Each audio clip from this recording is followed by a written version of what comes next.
Bon, du coup, la famille, il est temps du bilan. Le bilan, c'est quoi? Déjà, bon, il a fait une story en disant, oui, un blogueur essaye de sortir une vidéo qui date d'il y a 10 ans.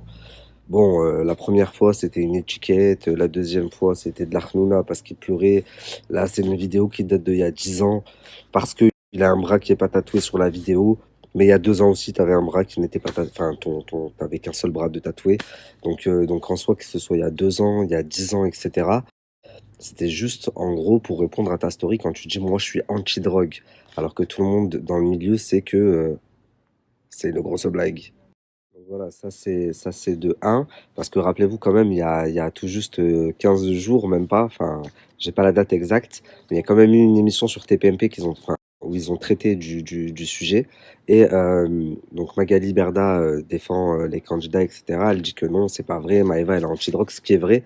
Maëva, il me semble qu'elle est vraiment anti-drogue, mais ça m'a fait doucement rire quand j'ai vu que Greg était inclus dans le lot, surtout qu'à la fin dans l'émission, ils ont conclu en disant bon bah ok pour Greg et Maëva, mais par contre tout le monde sait que dans le milieu il y a des gens qui se droguent. Oui, et Greg en fait partie. C'est un c'est un des plus gros toxicomanes. Et je me dis si il y a 10 ans, donc étant donné que tu as 27 ou 28 ans, donc il y a 10 ans tu avais 17-18 ans, tu prenais déjà de l'héros. Waouh, moi à 17 ans je jouais au Pokémon, frère. Bon, ensuite, bon, ça c'est pour la vidéo où on le voit clairement, c'est indéniable, il peut pas mentir, il peut pas dire non, c'est une chicha ou. Enfin, c'est indéniable. Ensuite, il y a pas mal de vidéos qui sont sorties cette nuit. J'en ai posté moi-même quelques-unes qu'on m'a envoyées. On le voit, je crois que c'était hier soir ou avant-hier soir, après un booking. Bon, sortir de la boîte complètement déchiré. À la sortie de la boîte, il y a une embrouille. Donc, il tient pas trop debout, les videurs le tiennent, etc., etc. À la fin, il y a une vidéo aussi où on le voit dans un quartier. Il descend de la voiture, il a plus son pantalon, il tient pas droit. Et, euh, et je me dis, en fait, c'est quand même Greg des Marseillais. Il a des millions d'abonnés. Où est-ce qu'elle est son équipe? Il a une image à tenir, bordel de merde. Et si il emploie sa notoriété à ça, mais dans 5 ans, il va ressembler à quoi le petit peu? Enfin, je sais pas, il y a quand même des exemples clairs et nets dans ce milieu. Nabila, ça a coupé, je disais, Nabila, elle a su se gérer aujourd'hui, regardez ce qu'elle a réussi à faire de sa notoriété. Loana, elle a pas su se gérer, elle est tombée dans le vice de la célébrité, la drogue, etc., etc. Bah, c'est malheureux, mais regardez enfin, ce qu'elle est devenue aujourd'hui. Et Greg, je me dis, avec tout ce qu'il a autour de lui, toutes les opportunités et la chance qu'il a autour de lui, bah, il la gâche avec ça. Enfin, c'est ouf. Et comment est-ce que s'il se montre comme ça publiquement, comment est-ce que son équipe, sa production, son staff, etc., ils le voient pas ça? Et je me dis, il n'y a personne qui l'aide, il n'y a personne qui va le raisonner, ce mec-là. Non, au contraire, on continue à le mettre sur scène, on continue à le mettre dans nos écrans, à la télévision, à le mettre en avant. C'est ce genre de personne qui va continuer à influencer les jeunes en France. Et vous trouvez ça normal? En fait, ce que je suis en train de faire, même si il y en a beaucoup, ils vont se dire il se la racle, ça, c'est lui rendre service. Pourquoi? Parce que si demain on lui retire tout ça à la télé, etc., ben, il va peut-être prendre conscience que ce qu'il fait, c'est dangereux, et pour lui et pour les autres.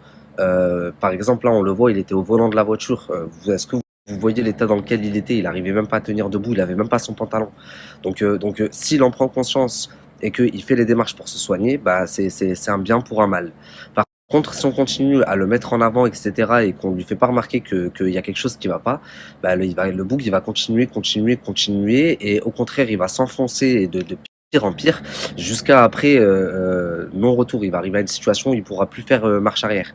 Et Magali, elle a dit quelque chose de très juste la dernière fois sur TPMP. Elle a dit, bah, il faut les virer. Quand il a dit, ouais, mais s'il y a quelqu'un qui se drogue, elle a dit, ouais, mais je suis d'accord, s'il y a quelqu'un qui se drogue, il faut le virer. Bah, il faut le virer, cette personne. Quand vous avez enlevé Julien Guerrado parce qu'il avait frappé Marine, qu'est-ce qu'il a fait, Julien Guerrado, quand ils l'ont pas repris dans le cross et qu'il a vu que ça prenait des grosses proportions? Il a fait une story, il a reconnu ses torts, il s'est excusé, il a dit qu'il allait se soigner et il a fait le nécessaire pour se soigner. Je crois qu'il a fait des thérapies, etc., etc. Euh, Ilan, par exemple, pareil, je pense qu'il Il était à un stade de sa carrière où il se croyait un petit peu intouchable, notamment avec les filles. Il y avait beaucoup de témoignages, etc., qui allaient pas dans son sens.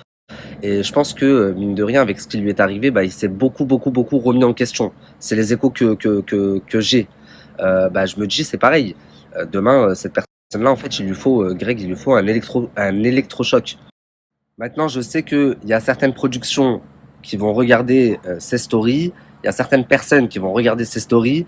Ne faites pas les aveugles. Au contraire, réagissez, c'est dans son bien. Et puis, si c'est maintenant avec ces vidéos que ça sort, c'est peut-être encore une fois un bien pour un mal. On ne sait pas demain ce qui aurait pu sortir, surtout quand on voit les situations dans lesquelles il se met. Donc voilà, s'il vous plaît, faites tourner cette story un maximum, que ce soit relayé. Pareil, tous les blogueurs, journalistes et tout là qui vont regarder cette story, relayez aussi s'il vous plaît. Non pas parce que j'ai besoin de vues, je m'en tape complètement, mais parce que c'est important.